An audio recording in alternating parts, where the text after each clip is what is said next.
Hello दोस्तों, एक बार फिर से स्वागत है आपका मेरे यूट्यूब चैनल आरएस नोट्स पर। और आशा करता हूं दोस्तों आप सब स्वस्थ होंगे, मस्त होंगे।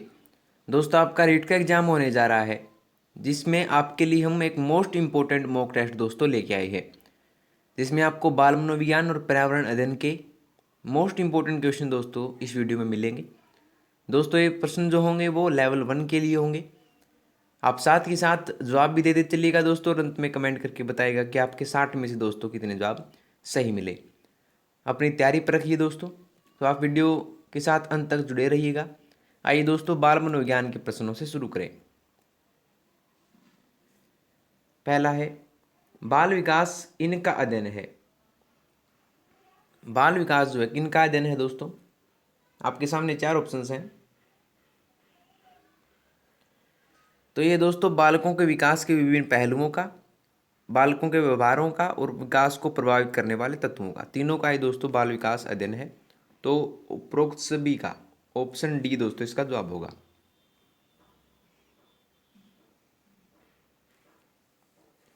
ठीक है, अगला देखिए। हर एक क्वेश्चन महत्वपूर्ण दोस्तों, एक क्वेश्चन मिस मत कीजिएगा। मानव विकास को क्षेत्रों में विभाजित किया है जो हैं, कौन कौन से दोस्तों?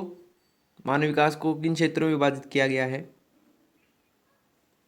ये किया गया है दोस्तों शारीरिक, संज्ञानात्मक, संवेगात्मक और सामाजिक। ऑप्शन ए दोस्तों इसका जवाब होगा।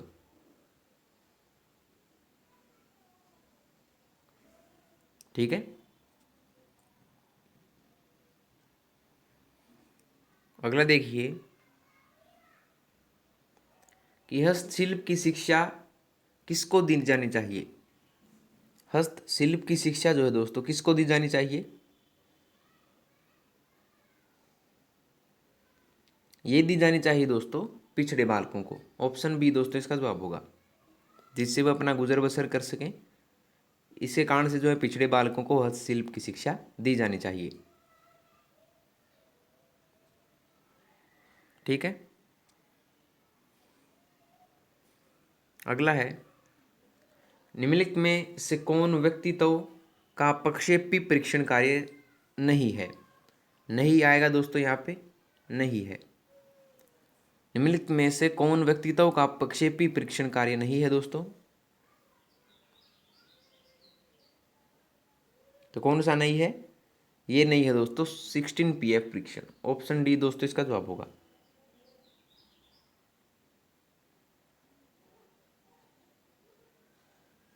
ठीक है, अगला देखते हैं कि निम्नलिखित में से कौन से तत्व अधिगम को प्रभावित करते हैं।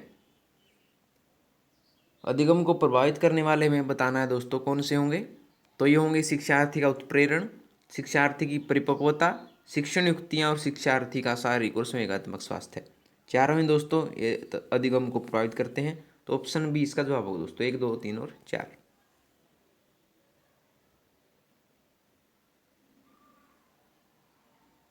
ठीक है,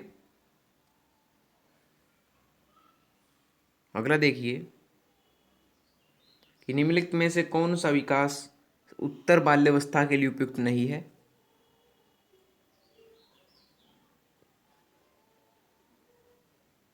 तो ये नहीं है दोस्तों एक पुरुष या स्त्री की सामाजिक भूमिका प्राप्त करना। ऑप्शन बी दोस्तों इसका जवाब होगा।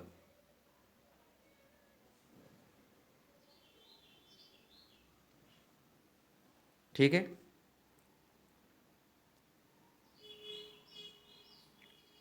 अगला देखते हैं कि विकास पर आनुवंशिकता के प्रभाव की सीमा का सबसे अच्छा वर्णन निम्नलिखित में से किसके द्वारा होता है।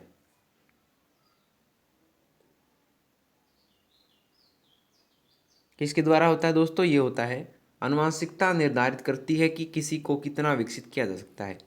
तो ऑप्शन बी दोस्तों इसका जवाब होगा।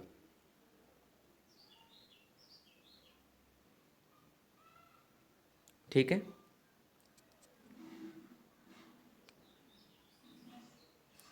अगला देखिए कि बच्चों में नैतिकता की स्थापना के लिए सर्वोत्तम मार्ग कौन सा है। बच्चों में नैतिकता की स्थापना के लिए सर्वोत्तम मार्ग दोस्तों कौन सा है?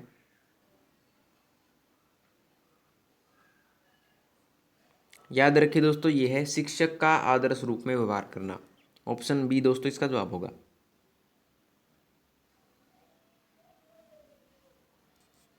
ठीक है, चलते हैं अगले क्वेश्चन पर कि यदि कुछ विद्यार्थी कक्षा में अध्ययन की चित्तवृत्ति में नहीं है तो आप क्या करेंगे? तो हम दोस्तों उन विद्यार्थियों को कक्षा छोड़ने के लिए कहेंगे। ऑप्शन सी दोस्तों इसका जवाब होगा, ताकि वो अन्य बच्चों को भी प्रभावित ना करें।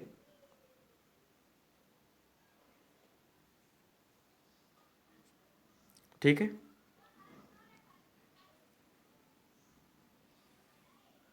अगला है कि बालक के शारीरिक व क्रियात्मक विकास की दिशा कैसी होती है। दोस्तों बार बार पूछा जाता है क्वेश्चन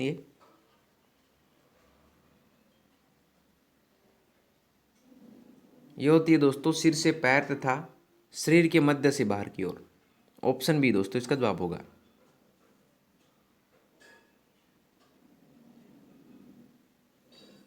ठीक है,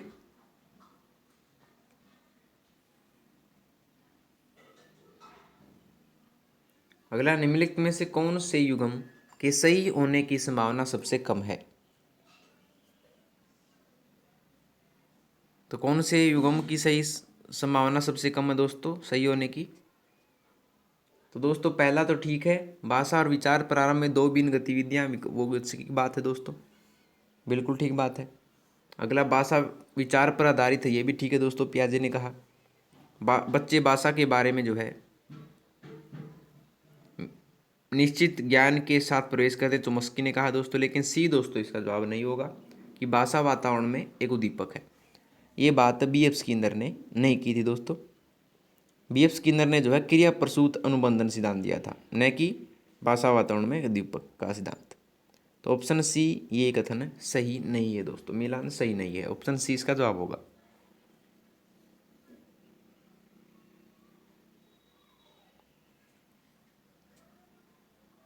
ठीक है, अगला निम्नलिखित में से कौन सी एक महत्वपूर्ण गतिविधि बच्चों को सीखने के लिए सक्षम बनाती है। तो कौन सी गतिविधि है दोस्तों वो?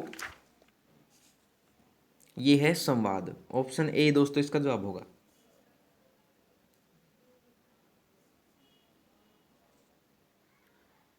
ठीक है, चलते हैं अगले पर कि चेस तथा कार्ड को निम्न में से किस में वर्गीकृत किया जा सकता है। चेस या कार्ड खेलते हैं दोस्तों, तो किस में वर्गीकृत किया जा सकता है इन खेलों को? ये किया जा सकता है बौद्धिक खेल में। ऑप्शन बी दोस्तों इसका जवाब होगा।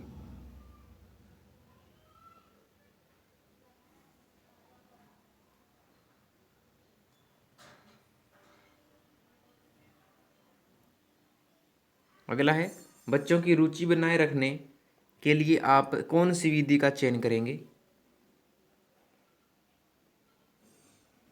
तो इसका जवाब होगा दोस्तों ऑप्शन डी कि बच्चों को स्वयं गतिविधि करने के लिए देंगे। तो ऑप्शन डी दोस्तों इसका जवाब होगा।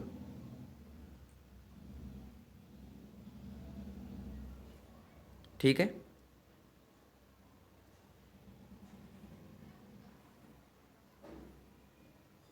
अगला एक बच्चा ईर्ष्या का प्रदर्शन किस उम्र में करता है।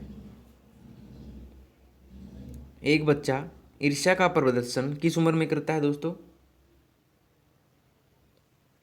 तो ये करता है 12 माह की आयु में। 1 साल का जब होता है बच्चा तो ईर्ष्या का प्रदर्शन करता है। तो ऑप्शन बी दोस्तों इसका जवाब होगा।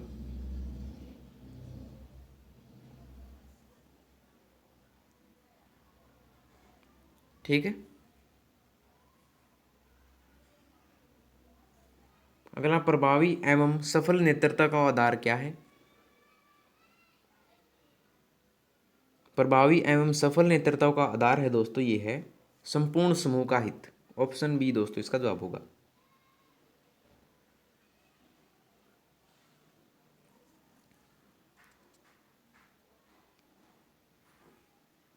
अगला देखते हैं कि जीन पियाजे द्वारा परिभाषित चरण जिसमें ज्ञानात्मक विकास की शुरुआत शिशु द्वारा अपनी संवेदना एवं गतिविधियों का इस्तेमाल दुनिया को समझाने के साथ होता है, क्या कहलाता है?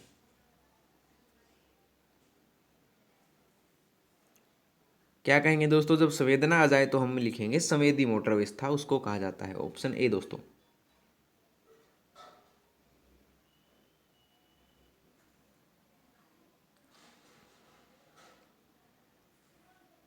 चलते हैं अगले पर। कि प्रधानाध्यापक या वरिष्ठ शिक्षक के लिए विद्यालय में कौन सी नेतृत्व शैली बेहतर है?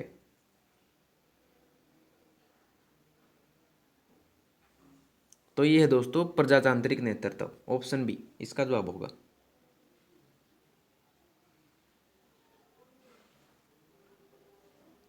ठीक है।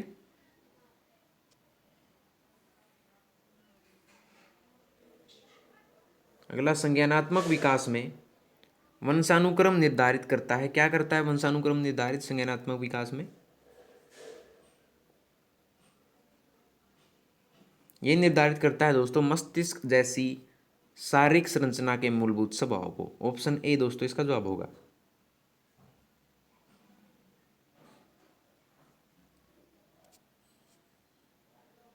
ठीक है। अगला, समान आयु वर्ग से संबंध अन्य सहपाठियों से जब किसी छात्र की तुलना की जाती है तो उससे एक स्पष्ट शैक्षिक कमी दृष्टिगोचर होती है, ऐसे बच्चों को क्या कहेंगे? तो ऐसे बच्चे को कहेंगे दोस्तों हम पिछड़ा बालक। Option B.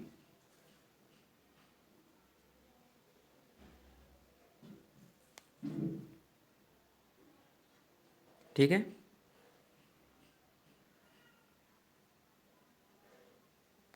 अगला, व्यक्तिक अंतरों का ज्ञान शिक्षकों की मदद किस में करता है?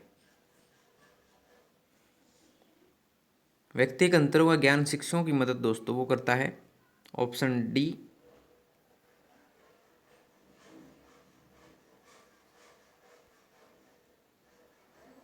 व्यक्तिगत अंतरों का ज्ञान सभी शिक्षार्थियों की व्यक्तिगत आवश्यकताओं का आकलन करने और उसके अनुरूप उन्हें पढ़ाने में शिक्षकों की मदद करता है दोस्तों। याद रखिए ऑप्शन डी दोस्तों इसका जवाब होगा।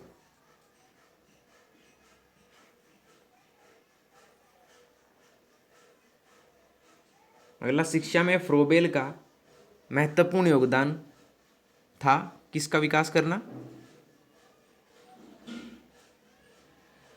ये था दोस्तों ऑप्शन सी किंडरगार्टन का विकास करना। ऑप्शन सी दोस्तों इसका जवाब होगा।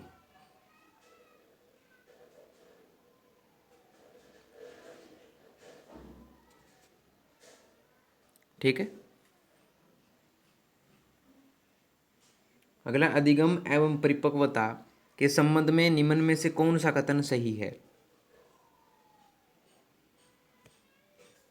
तो ये है दोस्तों, यदि मानव विकास केवल परिपक्वता से होता तो मनुष्य केवल निम्नतम तक ही सीमित रह जाते। तो ऑप्शन बी दोस्तों इसका कथन सही होगा।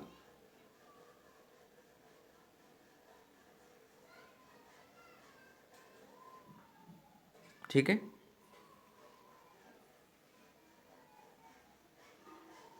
अगला, राष्ट्रीय पाठ्यचर्या रूपरेखा 2005 में बहुभाषा को एक संसाधन के रूप में समर्थन दिया गया है,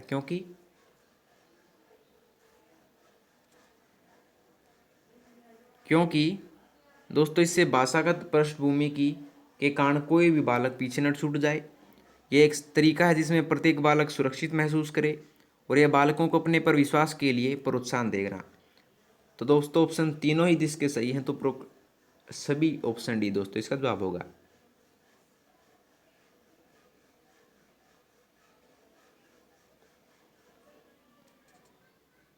ठीक है।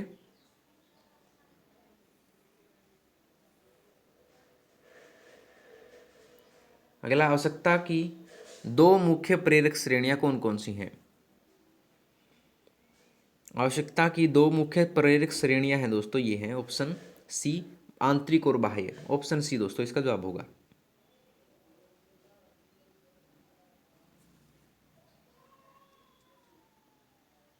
ठीक है।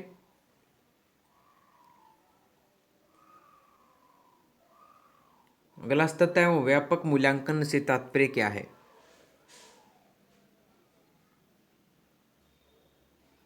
इससे तात्पर्य है दोस्तों सीखने की प्रक्रिया के दौरान शैक्षिक एवं सहशैक्षिक क्षेत्रों को नियमित रूप से आकलित करना।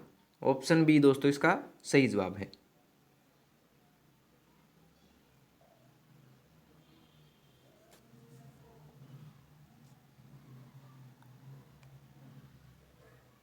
अगला देखिए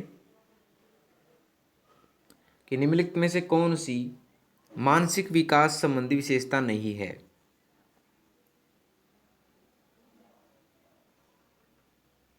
तो ये नहीं है दोस्तों सहयोगात्मक विवर्ती की, ऑप्शन डी दोस्तों।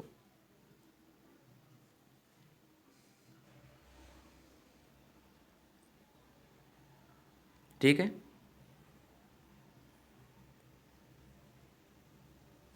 अगला उपलब्धि परीक्षण दिए जा सकते हैं किस प्रकार से, कितने प्रकार से जो है उपलब्धि परीक्षण दिए जा सकते हैं दोस्तों, मोस्ट इंपॉर्टेंट क्वेश्चन है। तो ये दिए जा सकते हैं दोस्तों दो प्रकार से, कौन कौन से हैं वो, एक है मानकीकृत उपलब्धि परीक्षण और दूसरा है अध्यापक निर्मित उपलब्धि परीक्षण। तो दो प्रकार से दिए जा सकते हैं दोस्तों, ऑप्शन ए इसका जवाब होगा।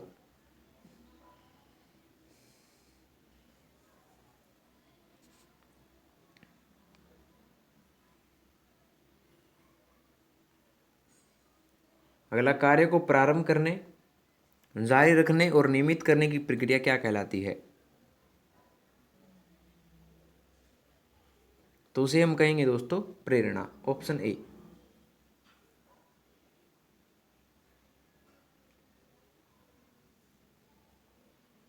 ठीक है।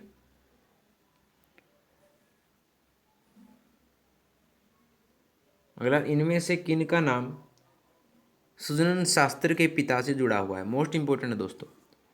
किन का नाम जो है सुजनन शास्त्र के पिता से जुड़ा हुआ है, किन का नाम जुड़ा हुआ है दोस्तों, ये जुड़ा हुआ है गोल्टन का, ऑप्शन बी दोस्तों। ऑप्शन बी जो है गोल्टन का जो है सुजनन शास्त्र के पिता से इनका नाम जुड़ा हुआ है, ऑप्शन बी जो है दोस्तों इसका क्या होगा जवाब होगा, याद रखिए। अब आते हैं दोस्तों हम पर्यावरण अध्ययन के प्रश्नों पर। पहला, इंदिरा गांधी नहर राजस्थान में कहाँ से प्रवेश करती है, मोस्ट इंपॉर्टेंट है दोस्तों। तो ये प्रवेश करती है, याद रखिए, मसीता वाली हनुमानगढ़ से, ऑप्शन बी दोस्तों।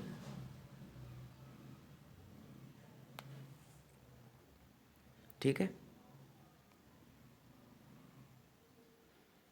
अगला है कि इस कक्षा 3 के शिक्षार्थियों को हमारे दोस्त पक्षी प्रकरण पढ़ाते समय नलिनी नीचे दी गई पत्ती का प्रयोग करती है। नीचे दी गई पत्ती है दोस्तों, इनका प्रयोग करती है नलिनी। ठीक है। तो पहला है पक्षियों पर आधारित वृत्तचित्र दिखाना, दूसरा विभिन्न पक्षियों की तस्वीरों वाले चार्ट का प्रयोग करना और संक्षेप में उनका वर्णन करना, और तीसरा है शिक्षार्थियों को नज़दीक के पार्क में ले जाना और उनसे पक्षियों को ध्यान से देखने के लिए कहना।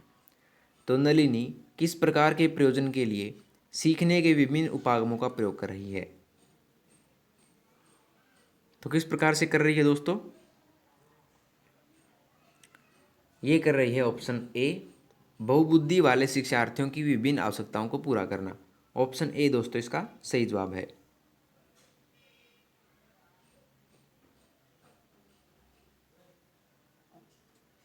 ठीक है।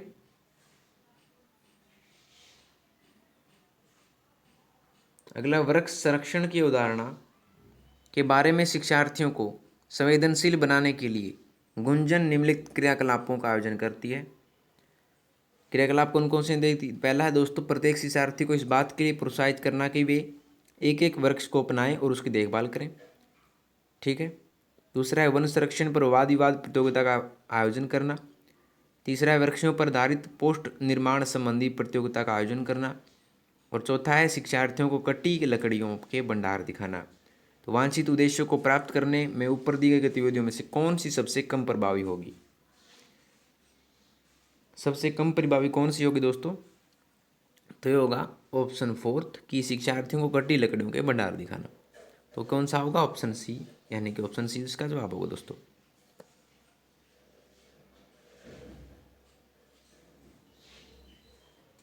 ठीक है।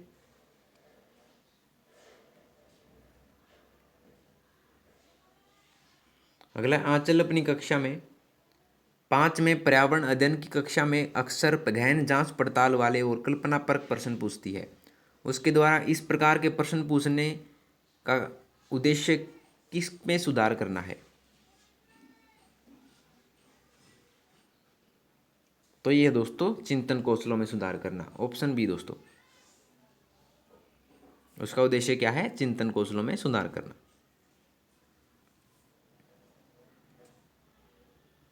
ठीक है। अगला कक्षा 5 के शिक्षार्थियों को यदि हम यह समाप्त हो जाए पाठ पढ़ाने के बाद शिला प्रकरण के बारे में शिक्षार्थियों की समझ के स्तर के बारे में जानने के लिए एक परीक्षण प्रशासित करती है। उसे यह जानकर आश्चर्य होता है कि एक बड़ी संख्या में शिक्षार्थी संबंधित अवधारणा को नहीं समझ पाए। इसका प्रमुख कारण क्या हो सकता है? आ गया दोस्तों क्वेश्चन समझ में? तो इसका जो प्रमुख कारण हो सकता है वो हो सकता है दोस्तों ऑप्शन डी, कि उसने प्रकरण को पढ़ाने के लिए सही पद्धति का प्रयोग नहीं किया था।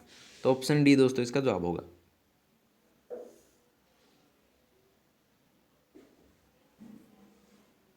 ठीक है।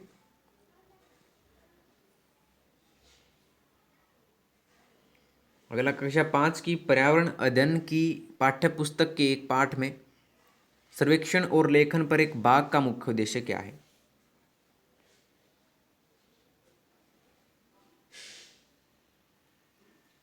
तो इसका मुख्य उद्देश्य है दोस्तों शिक्षार्थियों को अवसर उपलब्ध कराना कि वे चीज़ों को खोजें और सीखें। ऑप्शन ए दोस्तों इसका जवाब होगा।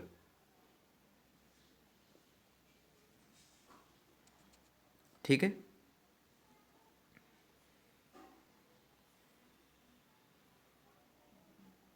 अगला एवीएस संक्षेपण जो है किसके अर्थ में प्रयुक्त होता है?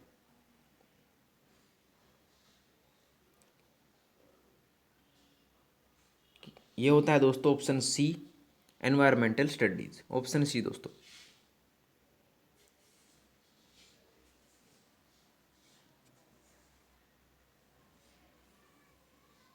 अगला है कि निम्नलिखित में से कौन सा प्राथमिक स्तर पर पर्यावरण अध्ययन के शिक्षण का उद्देश्य नहीं है?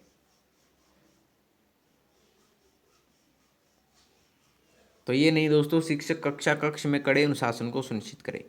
कड़ा अनुशासन जो है दोस्तों बच्चों के लिए हानिकारक सिद्ध हो सकता है, उन्हें प्रभावित कर सकता है। तो उद्देश्य नहीं हो सकता है। ऑप्शन ए दोस्तों इसका जवाब होगा।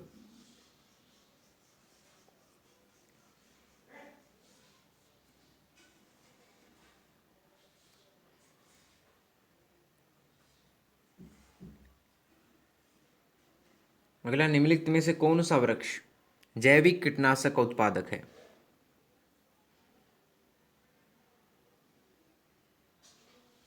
तो ये दोस्तों नीम का पेड़। Option A.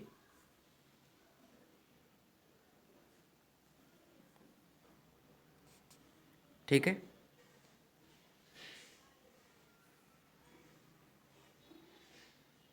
अगला, भूपरिस्थितिकीय तंत्र में ऊर्जा का महत्वपूर्ण स्रोत कौन सा है?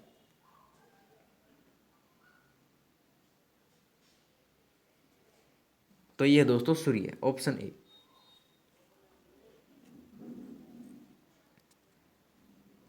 ठीक है। अगला, निम्नलिखित में से कौन सी प्राकृतिक वनस्पति मरुस्थलीय प्रदेशों में पाई जाती है? सबको पता है दोस्तों, ये पाई जाती है कैक्टस। Option B.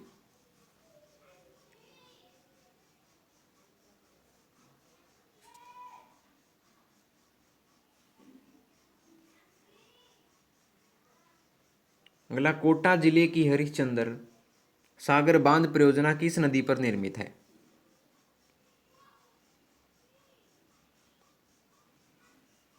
तो ये निर्मित है दोस्तों काली सिंध पर। ऑप्शन सी इसका जवाब होगा।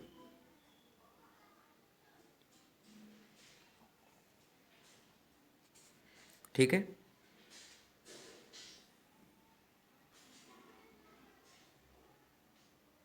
अगला, निम्नलिखित में से कौन सी बायोडीजल की फसल है? बायोडीजल की फसल है दोस्तों, सबको पता होना चाहिए, बार बार क्वेश्चन पूछा जाता है, ये जेट्रोफा है। ऑप्शन बी दोस्तों।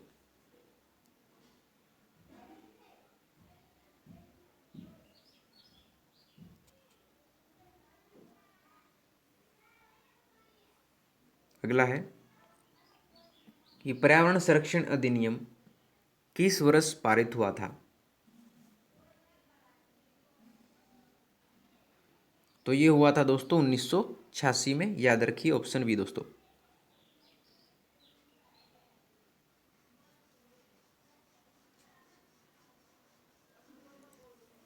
अगला देखते हैं कि भूमंडलीय तापन का कारण क्या है? भूमंडलीय तापन का कारण है दोस्तों कार्बन डाइऑक्साइड में वृद्धि होना। ऑप्शन बी दोस्तों इसका जवाब है।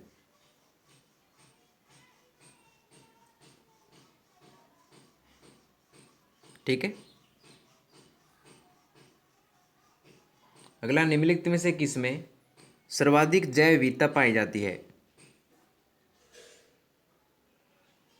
तो ये पाई जाती है दोस्तों उष्णकटिबंधीय सदाबहार वर्षावन यानी बायोम में। तो ऑप्शन बी दोस्तों इसका जवाब है। मोस्ट इंपोर्टेंट क्वेश्चन है।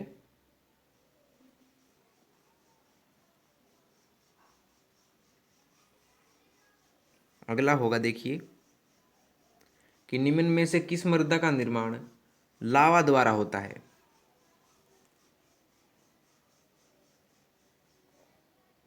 याद रखिए दोस्तों काली मिट्टी का निर्माण जो है लावा द्वारा होता है। याद रखिए ऑप्शन बी दोस्तों।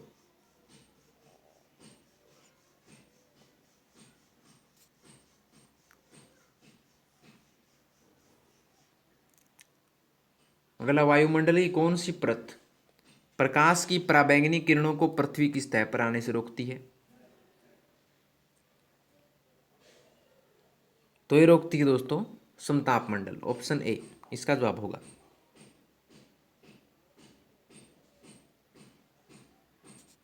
ठीक है।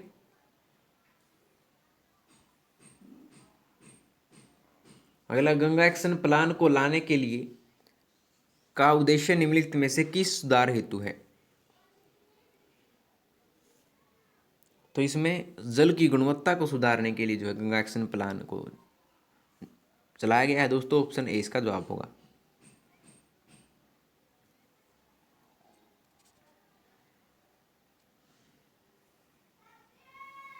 अगला देखिए कि मध्य प्रदेश में कौन सा शहर झीलों का शहर कहलाता है? मोस्ट इंपोर्टेंट है दोस्तों। मध्य प्रदेश में जो है दोस्तों झीलों का शहर कहलाता है। ऑप्शन ए भोपाल दोस्तों।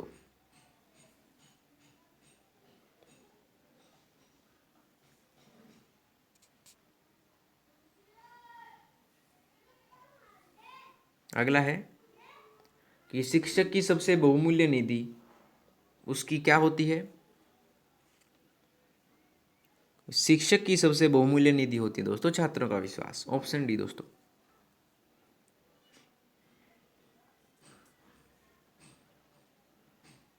ठीक है।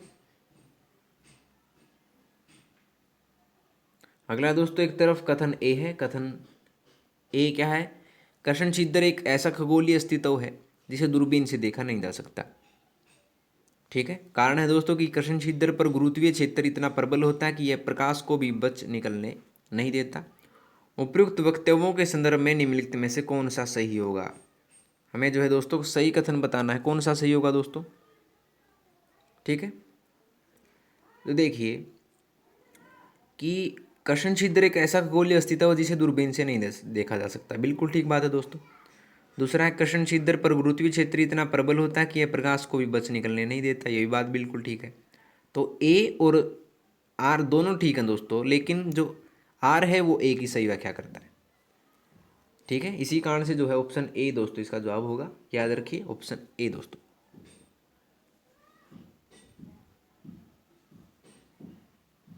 ठीक है।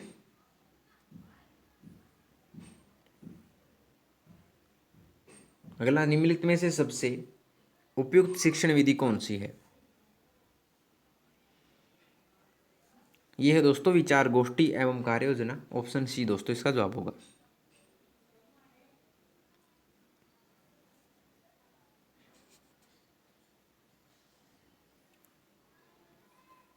ठीक है।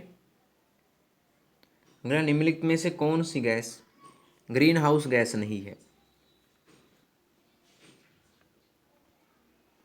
तो दोस्तों कार्बन डाइऑक्साइड है, नाइट्रस ऑक्साइड है और मीथेन भी है, लेकिन जो हीलियम होती है वो ग्रीन हाउस गैस नहीं होती है, तो ऑप्शन सी इसका जवाब है।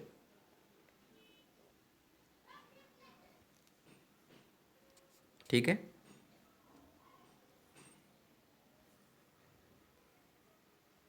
अगला, ध्वनि प्रदूषण का मापन किस इकाई द्वारा किया जाता है?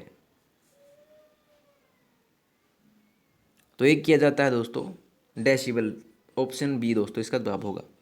मोस्ट इंपॉर्टेंट क्वेश्चन है।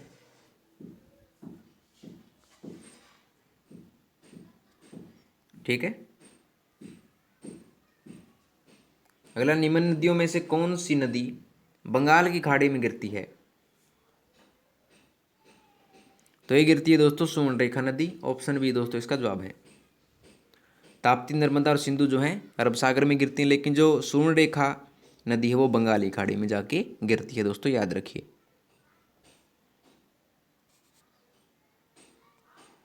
ठीक है।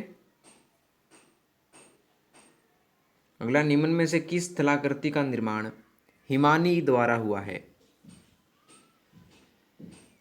तो ये हुआ है दोस्तों यू आकार की घाटी का निर्माण जो है हिमानी द्वारा हुआ है, ऑप्शन बी दोस्तों इसका जवाब है। ठीक है।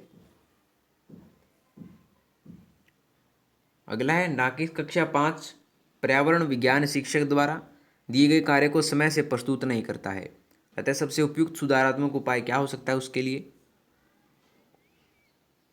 तो उपयुक्त सुधारात्मक उपाय जो हो सकता है उसके लिए हो सकता है उसकी अनियमितताओं के कारणों को जानकर उसे सही मार्गदर्शन देना, ऑप्शन सी दोस्तों।